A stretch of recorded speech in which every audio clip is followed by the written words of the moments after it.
My name is Sydney Gregory. I'm from Raleigh, North Carolina. I volunteer with the Wake County branch of NAMI. I work at Red Hat as a marketing project manager. We work very closely with NAMI to partner on programming for the neurodiversity community. I have depression and anxiety, and I don't say that I am recovered, I say that I'm recovering, and that is very much still a process of healing for me. I suffered from depression and anxiety for a decade in silence. I didn't tell anyone the extent to which I was feeling depression or feeling anxiety. For much of that time, I didn't have a name for depression or anxiety. It wasn't something I grew up knowing about. So what eventually happened is I had access to professional care through my employer, which is not something that everyone gets a chance to have. I was very lucky. And when I started to see a primary care physician and see a therapist, I was able to identify that I did have depression and that I did have anxiety and get the help that I needed. The number one thing that helps me find wellness with my depression and anxiety is medication. For some people, depression and anxiety are just temporary things. For me, they are biological conditions. Just as if I was diabetic and I needed to regulate my insulin levels, my brain doesn't produce the right chemicals to keep me functioning. So one of the things that I do is I take medication.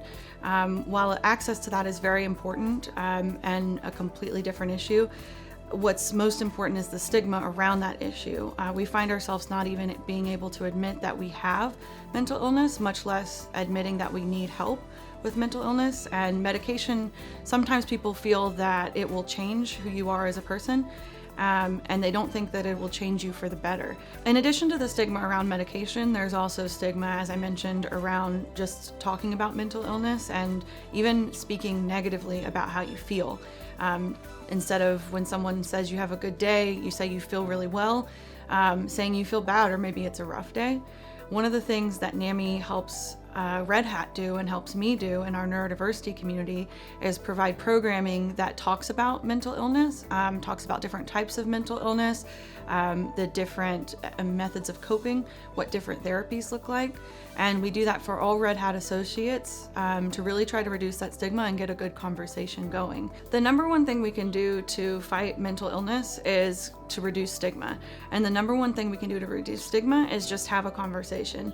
If I could ask you to do one thing today, it would be to ask someone how they're really feeling.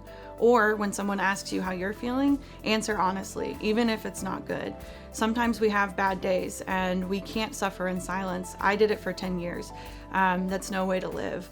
By furthering the conversation and sharing even how you're really doing from the day-to-day basis, you're reducing stigma for everyone as a whole.